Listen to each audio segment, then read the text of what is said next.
تھپڑ کا مارنا یا دھکا دینا رسول اللہ کی سیرت میں جو آتا ہے، سینے پہ ہاتھ مارنے کا عموماً تذکرہ، یہ ایک فرینکنس کی کیفیت ہے، ایک محبت کا اظہار ہے۔ اس میں یہ نہیں ہے کہ ضرب لگائی تدیباً ضرب نہیں ہے، یہاں پہ بھی محبت کا اظہار کر رہے ہیں اپنے چچا کے بیٹے سے کہ ساری زندگی مجھے دھتکارتا رہا، آج نعتیں پڑھ۔ تو رسول اللہ صلی اللہ علیہ وسلم نے ان کے اسلام کو قبول فرمایا اور ان کے لیے مغفرت کی دعا کی۔ اور رسول اللہ صلی اللہ علیہ وسلم کے خاندان کے اعتبار سے، خاندانی کفیت کے اعتبار سے، یہ رسول اللہ صلی اللہ علیہ وسلم کے لیے بہت بڑی خوشخبری تھی۔ اور اسی سفر کے دوران ایک اور خوشخبری بھی رسول اللہ کو آ کے ملی صلی اللہ علیہ وسلم، لیکن اس کے بارے میں مورخین کا اور سیرت نگاروں کا اور محدثین کا کچھ اختلاف رائے پایا جاتا ہے، وہ بھی آپ کے سامنے رکھوں گا۔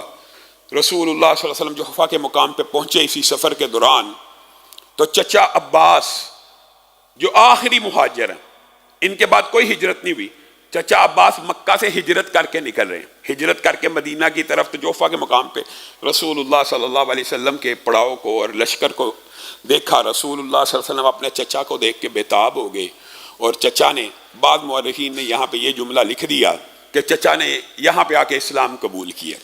حقیقت بات یہ ہے، راجع جو بات یہ ہے وہ یہ ہے کہ چچا عباس نے اسلام قبول پہلے ہی کر لیا ہوا تھا، اور یہ اس دن اسلام قبول نہیں کیا۔ یہاں پہ مورخین نے جو لکھا کہ اس دن آ کے اسلام قبول کیا، بنیادی طور پہ ان سے غلطی ہوئی، اور کہنا یہ تھا کہ وہ یہاں پہ ہجرت کرتے ہوئے رسول اللہ صلی اللہ علیہ وسلم سے آ کے ملے۔ اس کی کچھ دلائل ہیں، محدثین نے اور مورخین نے لکھے ہیں کہ چچا عباس تو دل سے مسلمان بدر کے واقعے میں ہی ہو چکے تھے، اور جب آپ کے سامنے میں نے یہ سارا واقعہ رکھا تھا اور ان کو جب قیدی بنایا گیا تھا تو رسول اللہ صلی اللہ علیہ وسلم نے کہا فدیہ دو، آزاد کراؤ۔ تو انہوں نے کہا میرے پاس تو پیسہ نہیں، تو کہا چچی جان کے پاس جو مال رکھوا کے آئے ہو۔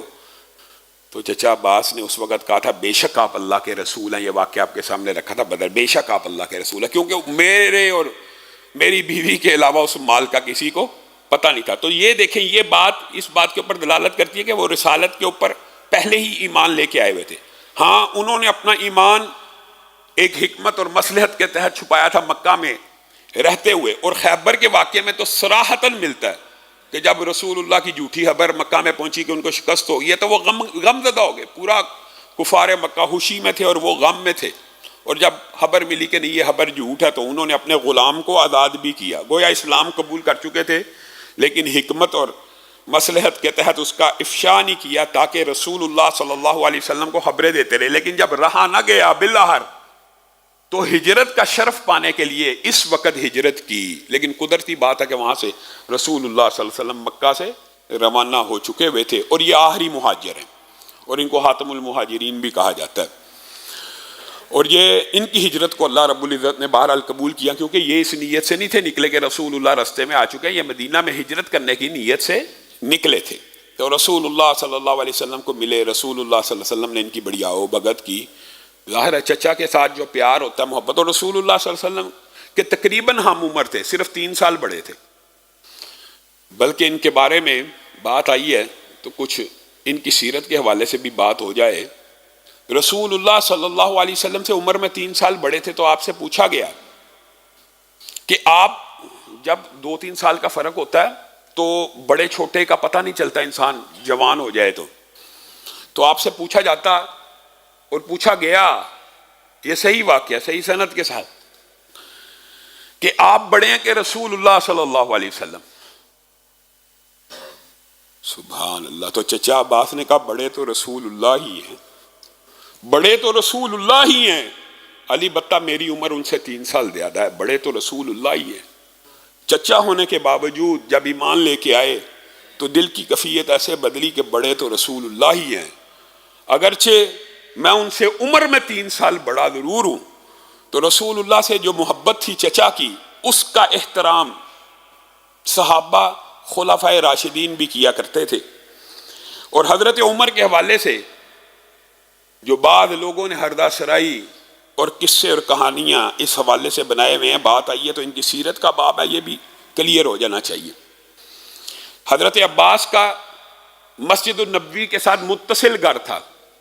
جب مدینہ میں شفٹ ہوئے تو گھر حریدہ مسجد النبوی کے ساتھ دیوار کے ساتھ دیوار ہے کہ میں مسجد کے ساتھ گھر لوں گا. تو حضرت عمر کے دور میں جب یہ توسیع کا معاملہ پیش آیا تو حضرت عمر نے چاہا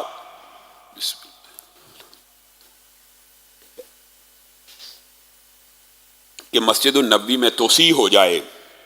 حضرت عمر آپ کو پتہ ہے جلالی طبیعت کے تھے، تو ان کے ذہن میں وہم و گمان میں بھی نہیں یہ تھا کہ چچا عباس اپنا گھر بیچنے سے انکار کریں گے، وہم و گمان میں بھی نہیں تھا. تو انہوں نے چچا عباس کو کہا میں آپ کو 2 گھر لے کے دیتا ہوں، فلاں فلاں پراپرٹی، یہ جو گھر ہے نا میں مسجد النبوی کی توسیع کرنے لگا ہوں، یہ آپ کا گھر اس میں شامل ہو گیا. یعنی جیسے ان سے اعلان کروایا نہیں اور ان کی رضامندی لی نہیں، اتنا واقعہ ضرور ہوا اور اعلان کر دیا آپ کا گھر میں لے رہا ہوں. تو چچا عباس نے پیغام بھیجا اے عمر میں گھر بیچنا ہی نہیں چاہتا. حضرت عمر ٹھٹک گئے، یہ کیا معاملہ ہوا، میں تو اب مسجد النبوی کی توسیع کرنا چاہتا ہوں، یہ مجھے گھر نہیں بیچ رہے. پھر آپ تک جب یہ روایات پہنچیں کہ اللہ کے گھر کی توسیع کے لیے بھی کسی کا گھر زبردستی خریدا نہیں جا سکتا، تو حضرت عمر نے اپنے موقف سے رجوع کیا. اور حضرت عمر لیکن آئے تو بارش ہو رہی تھی قدرتی. یہ جو مشہور واقعہ روافض نے حضرت عمر کے بارے میں بنایا ہوا ہے، اس واقعے کی صحیح سند اور صحیح واقعہ یہی ہے. واقعہ وہ بھی یہی بیان کرتے ہیں لیکن اینگلز کو ٹویسٹ کر کے بیان کرتے ہیں. حضرت عمر مسجد النبوی آئے، چچا عباس کا گھر مسجد النبوی کے دیوار کے ساتھ دیوار، آپ کو پہلے بتایا. تو ان کا جو پرنالا تھا چھت کے اوپر لگا ہوا، بارش ہوئی، اس دن بارش ہو رہی تھی، تو پرنالے کا پانی سارا مسجد النبوی کے صحن میں آنا شروع ہو گیا. حضرت عمر کی طبیعت میں ایک غصہ اور جلال تو تھا، پہلے گھر بیچنے کے لیے کہا گھر بکتا نہیں، اب بارش کا پانی جناب میں مسجد یعنی یہاں پہ لوگوں نے نماز پڑھنی ہے، یہ پرنالے سے پانی آ گیا، فوراً کھڑے ہوئے پرنالا توڑ کے پھینک دیا. یہ واقعہ سچا ہے، یہاں تک بات درست ہے، لیکن اس کے اندر حضرت عمر کی شان میں تنقیس کرنے کے جو واقعات ہیں وہ اگلی بات سے سارے کے سارے ملیا میٹ ہو جاتے ہیں. چچا عباس آئے، پر نالے کو دیکھا گرا ہوا، پوچھا کس نے توڑا ہے؟ وہ بھی رسول اللہ کے چچا ہیں. کہا عمر نے توڑا ہے. عمر کو بلایا، اے عمر تجھے پتہ ہے تو نے کس پر نالے کو توڑا ہے؟ بتائیے. پانی آ رہا تھا، اذیت تھی، نمازیوں کے لیے تھا، میں نے توڑ دیا. گھر پہلے نہیں بکا، مفہوم یہ ہے بیچتے، اب اذیت بھی نمازیوں کو دیں گے. کہا یہ پرنالہ یہاں پر رسول اللہ نے اپنی زندگی کے اندر کھڑے ہو کے لگایا تھا.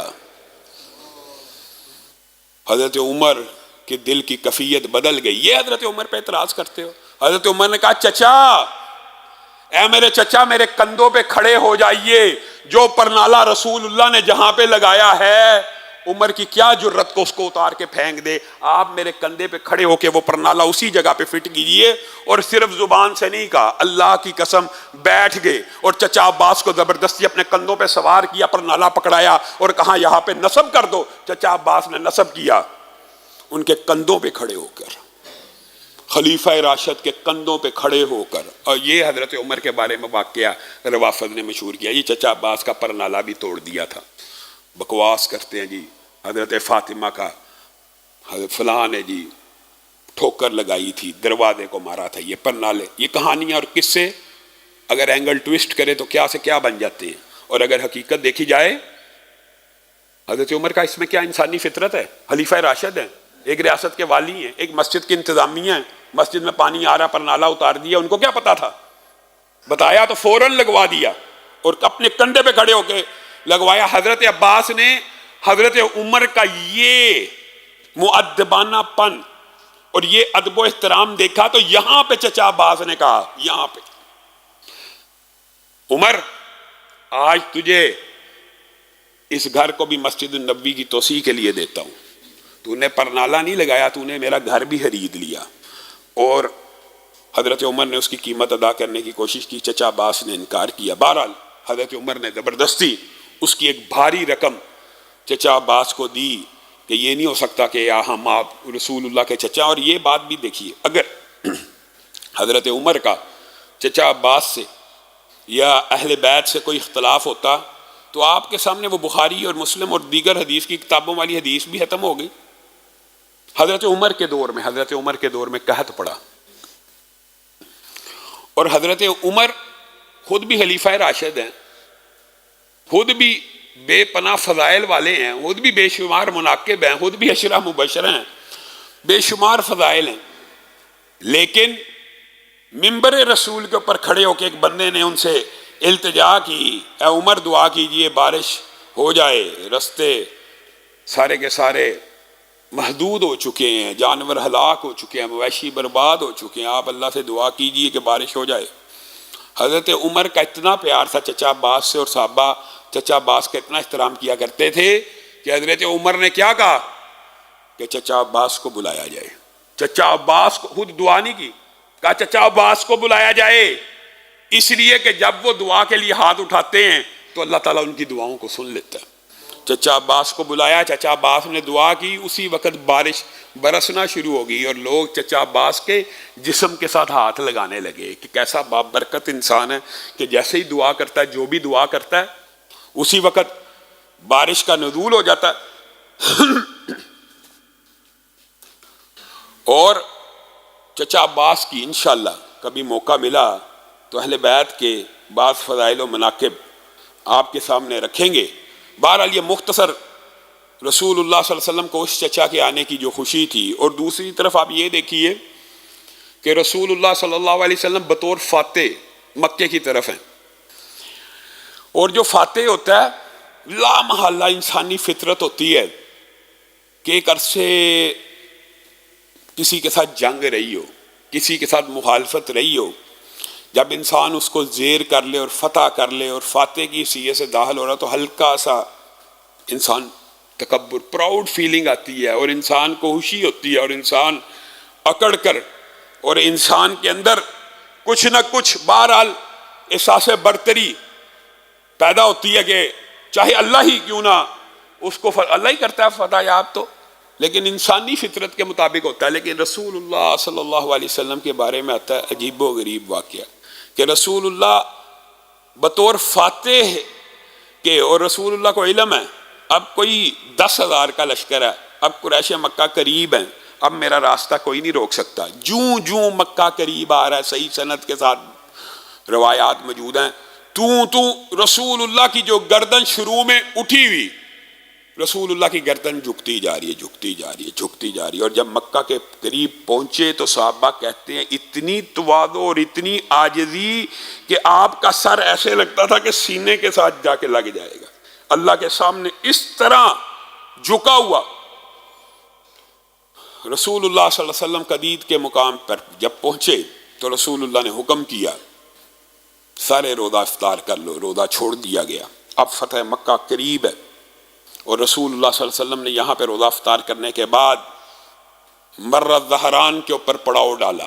جب یہاں پہ پڑاؤ ڈالا تو چچا عباس کو سفید خچر جو رسول اللہ کا اپنا تھا وہ بھی دیا، اور چچا عباس کو ریکی کے لیے بھیجا کہ اب تو بالکل مکہ کے قریب پہنچ چکے ہیں، مرہ زہران میں جس کو وادی فاطمہ بھی کہتے، وہاں پہ پڑاؤ ڈالا ہے، تو جائیے، جو بھی ہے جنگ میں بھی نہیں چاہتا، ابھی بھی میں جنگ نہیں چاہتا۔ دیکھیے ظروف کا جائزہ لیجئے، مکہ جائیے، حالات و واقعات کو دیکھیے، اگر کوئی سبیل نکلتی ہے کہ وہ ہتھیار ڈال کے ہمارے سے جنگ نہ کریں، میں محمد صلی اللہ علیہ وسلم کو آج بھی قبول ہے۔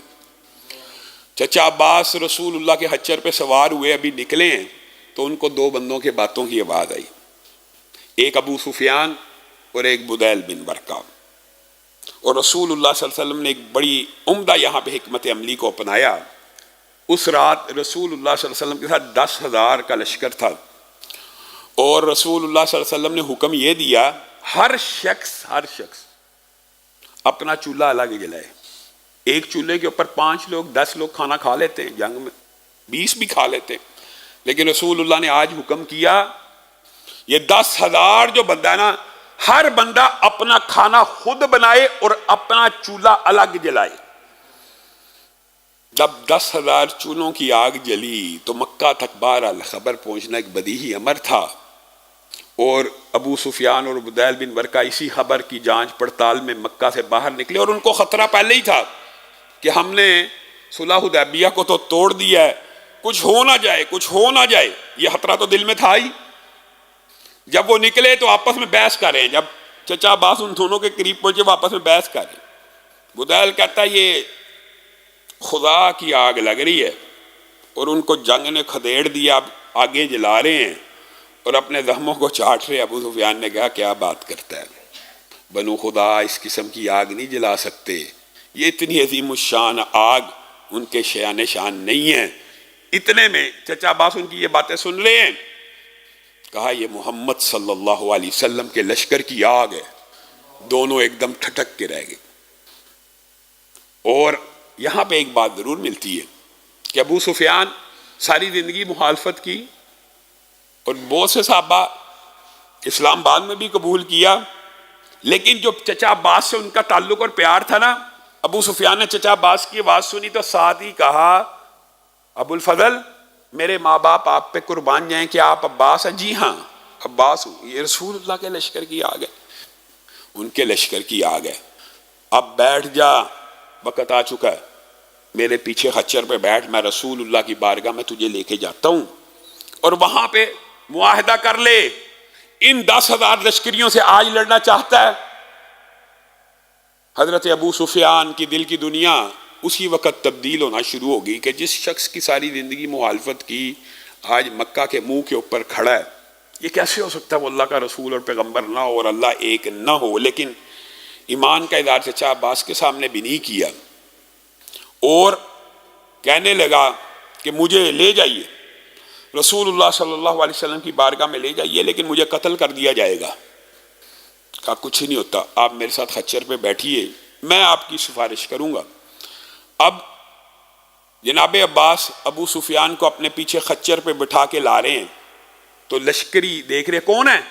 ظاہر ہے ابو سفیان جرنیل تھے, باروق شخصیت تھے, یہ کون ہے پیچھے بیٹھا ہوا. تو ساتھ ہی خچر دیکھتے رسول اللہ کا, اور رسول اللہ کا خچر ہے.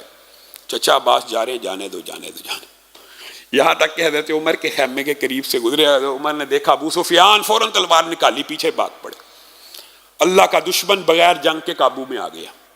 اللہ کا دشمن بغیر جنگ کے قابو میں آ گیا. آج اس کی گردن کو اڑا دیا جائے گا. چچا عباس خچر کو تیزی سے دوڑاتے ہوئے حضرت عمر سے بچتے بچتے حضرت عمر ان کا تعاقب کرتے کرتے رسول اللہ کے خیمے میں پہنچ گئے. اللہ کے رسول ابو سفیان پکڑا گیا. آج حکم کیجیے اس کی گردن کو اڑا دیا جائے. رسول اللہ نے کہا ٹھہرو, رکو ذرا عمر, صبر کرو. ابو سفیان کو نہیں چھوڑنا. اللہ کے رسول ابو سفیان کو نہیں چھوڑنا. چچا عباس نے حضرت عمر کی یہ جو للکار بار بار سنی نا, بے چین ہو گئے. کہا اللہ کے رسول میں نے اس کو پناہ دی ہے, اپنے آپ کے خچر پہ بٹھا کے لائے ہوں, یہ بار بار ایک ہی بات کرتا ہے. اگر بنو عدی کا ہوتا تو اس طرح کہتا. یہ بات حضرت عمر کے سینے کو لگ گئی. حضرت عمر نے کہا عباس کیا بات کرتا ہے, تیرا اسلام لانا اللہ کی قسم عمر کو اپنے باپ کے اسلام لانے سے زیادہ پسند ہے. اور اس کی وجہ یہ ہے کہ رسول اللہ کو تیرا اسلام میرے باپ کے اسلام سے زیادہ پسند ہے. تو مجھے قبائلی تعصب والا سمجھتا ہے. بہرحال وہ رک گئے یہ جملہ کہہ کے, اور حضرت عباس کو بھی احساس ہوا کہ انہوں نے غلطی کی ہے اور انہوں نے بڑا تلخ جملہ حضرت عمر کے بارے میں کہہ دیا. رسول اللہ صلی اللہ علیہ وسلم نے حضرت عمر کو سمجھایا, اس کو امان دی. اس رات رسول اللہ صلی اللہ علیہ وسلم نے ابو سفیان کو تبلیغ کی, اسلام کے مختلف اینگلز کو سمجھایا, اسلام کے امور کو سمجھایا اور کہا عباس کو ان کو آج رات یہیں رکھیے, یہ ہمارے لشکر کی شان و شوکت بھی دیکھیں, مسلمانوں کے معمولات بھی دیکھیں, اور صبح پھر لے آئیے. ساری رات تبلیغ کرنے کے بعد چچا عباس اگلے دن لے کے آئے صبح, جیسے رسول اللہ صلی اللہ علیہ وسلم نے حکم دیا تھا. اے ابو سفیان, کیا ابھی بھی وقت نہیں آیا کہ تیرے دل و دماغ میں یہ بات راسخ ہو جائے کہ اس دھرتی کو, اس کائنات کو بنانے والا ایک رب ہے. حضرت ابو سفیان نے اسی وقت کہا یہ بات تو پہلے سے مانتے ہیں, یہ بات تو ہم اقرار کرتے ہیں. رب کا اقرار. حضرت ابو سفیان نے اس وقت بھی یہی کہا کہ وہ تو ہم پہلے سے مانتے ہیں, اور بے شک وہ وقت آ چکا ہے کہ ایک الہ کی عبادت ہونی چاہیے. تو کیا پھر وہ وقت نہیں آیا؟ اور ساتھ یہ معروف واقعہ جو تفصیل پڑھنا چاہے, یہاں پر حضرت ابو سفیان نے رسول اللہ صلی اللہ علیہ وسلم کا جو اکرام کیا, احترام کیا, آپ یوں بھی سمجھ لیجئے کہ مکہ میں اپنے قبائل کو یا قریشیوں کو بچانے کے لیے جو لوگ کہتے ہیں, اگر یہ بھی تھا, لیکن جو الفاظ ہیں, اے رحم کے رشتے بحال کرنے والے, اے کریم، اے شفیق، اے رحم دل، رسول اللہ کے صلی اللہ علیہ وسلم کو القابات سے جو نوازا ہے، بے شک ایک اللہ کو ماننے کا وقت آ چکا ہے۔ تو ابو سفیان پھر یہ بتا کہ ابھی بھی وقت نہیں آیا کہ تو یقین کر لے کہ میں محمد صلی اللہ علیہ وسلم اللہ کا رسول ہوں۔ اسی بات کے اوپر اختلاف تھا، اے رحیم، اے کریم، اے شفیق، اے مہربان، اسی بات کے اوپر تو اختلاف ہے اور اسی بات کے اوپر تو اختلاف تھا، لیکن یہ بات اب سمجھ آنا شروع ہو رہی ہے۔ تو حضرت عباس نے موقع غنیمت جانا اور انہوں نے کہا کہ یہ وقت ہے۔ ابو سفیان نے، میں آج پہلی مرتبہ کل رات کی تبلیغ اور ان جملوں کے بعد نرمی دیکھ رہا ہوں، تو فوراً اس وقت جب لوہا گرم ہو تو کہتے ہیں کہ تھوڑا مارنا چاہیے، تو اس وقت چچا عباس نے فوراً کہا، ابو سفیان کیا اس وقت اسلام قبول کرے گا جب تلوار تیری گردن کاٹ چکی ہوگی یا تلواریں قریشیوں کو مار چکی ہوں گی؟ تو ابو سفیان نے اشہد ان لا الہ الا اللہ واشہد ان محمدًا عبدہ ورسولہ کا کلمہ یہاں پہ پڑھ لیا، اور چچا عباس نے ان کے کلمے کی خوشی رسول اللہ صلی اللہ علیہ وسلم کے سامنے ظاہر کیا۔ رشتہ دار تھے، آپس میں قرابت دار تھے، اور بڑا خوش ہوئے اور کہا، اے اللہ کے رسول، یہ ابو سفیان قریش کا سردار ہے، اس کو کچھ اعزاز دیجیے، یہ اعزاز پسند ہے، اسلام بھی قبول کر لیا، ان کی طرف سے نمائندہ بن کے بھی آیا ہے، اب بتائیے کیا کہتے ہیں، جنگ ہونی ہے یا امن ہونا ہے؟ تو رسول اللہ صلی اللہ علیہ وسلم حضرت ابو سفیان کے اسلام سے اتنا خوش ہوئے کہ آپ نے اعلان کیا، مکہ کا جو شخص بھی جتنا مرضی بڑا مجرم ہو، ابو سفیان کے گھر میں داخل ہوگا اس کو امان دے دی جائے گی۔ حضرت ابو سفیان بھی خوش ہو گئے، کہا اللہ کے رسول مزید، کہا جو اپنا دروازہ بند کر لے گا اس کو بھی امان دے دی جائے گی، کہا مزید جو مسجد حرام میں بغیر اسلحہ اور بغیر جنگ کی نیت سے داخل ہو جائے گا اس کو بھی امان دے دی جائے گی۔ ابو سفیان یہ خوشخبریاں سنتے ہوئے دوڑے، واپس دوڑے، اپنے گھر داخل ہوئے۔ ہند کو کہا اسلام بھی قبول کر لیا ہے اور جنگ کرنے کا ارادہ بھی نہیں ہے۔ انہوں نے آگے سے ایجیٹیشن کی اور کہا جنگ ہونی چاہیے، اور کیا لے کے آیا؟ کہا امن کا ایک ایسا پروانہ لے کے آؤں کہ جو ابو سفیان کے گھر میں داخل ہوگا وہ امان میں آ جائے گا، اس کی گردن کو قلم نہیں کیا جائے گا۔ تو قریش مکہ یہ سارے کا سارا منظر دیکھ رہے ہیں، اور کہا ابو سفیان آپ کے گھر میں کتنے لوگ آ سکتے ہیں؟ یہ کون سی امان ہے؟ کہا جو دروازے بند کر دے گا اس کو بھی امان ہے۔ کہا پھر بھی کچھ لوگ باہر رہتے ہیں، کہا مسجد حرام میں داخل ہو گیا اس کو بھی امان ہے۔ گویا یہ اعلان ایسا تھا جس نے قریشیوں نے جتنی بھی ایجیٹیشن کرنی تھی، یہ رسول اللہ کی حکمت عملی بھی تھی، تدبیر بھی تھی، کہ جتنا ایجیٹیشن ہونے کا امکان تھا، جتنی خون ریزی ہونے کا امکان تھا، جتنی تلواریں نکلنے کا امکان تھا، وہ سارے کا سارا اس اعلان کے بعد ختم ہو گیا۔ لوگوں نے دروازے بند کر لیے، کچھ لوگ حضرت ابو سفیان کے گھر داخل ہو گئے، کچھ لوگ حرم میں داخل ہو گئے، اور 3 جرنیل صحابہ ابھی بھی انہوں نے اسلام قبول نہیں کیا۔ اکرمہ بن ابی جہل، سہیل بن عمر۔ اللہ کی تقسیم پہ کئی مرتبہ انسان حیران رہ جاتا ہے کہ اللہ تعالیٰ نے کیسے کیسے لوگوں سے پھر بعد میں کیسے کیسے کام لیے۔ وہی خالد بن ولید جو احد میں مسلمانوں کی شکست کا باعث ہیں، رسول اللہ فتح مکہ میں ایک لشکر کے بطور سپہ سالار آ رہے ہیں، اور یہی 3 صحابہ بعد میں ان کے جو کارنامے ہیں، کبھی موقع آیا تو یہاں پہ یہ تینوں کہنے لگے ہم لڑیں گے۔ سارا قریش لڑنے کے لیے تیار نہیں، یہ 3 جرنیل جری بعد میں جنہوں نے اسلام کے لیے بہت زیادہ فتوحات کو حاصل کیا، کہنے لگے ہم لڑیں گے آج بھی۔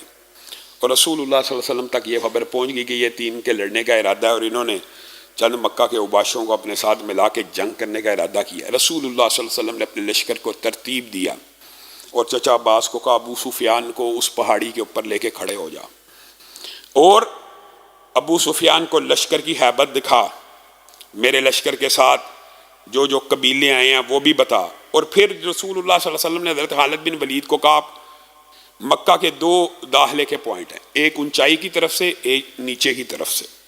کہا خندمہ کی طرف سے آپ جائیے خالد، اور جو کوئی بھی آپ کے خلاف تلوار اٹھائے اس کو قتل کر دیا جائے اور اس کا صفایا کر دیا جائے۔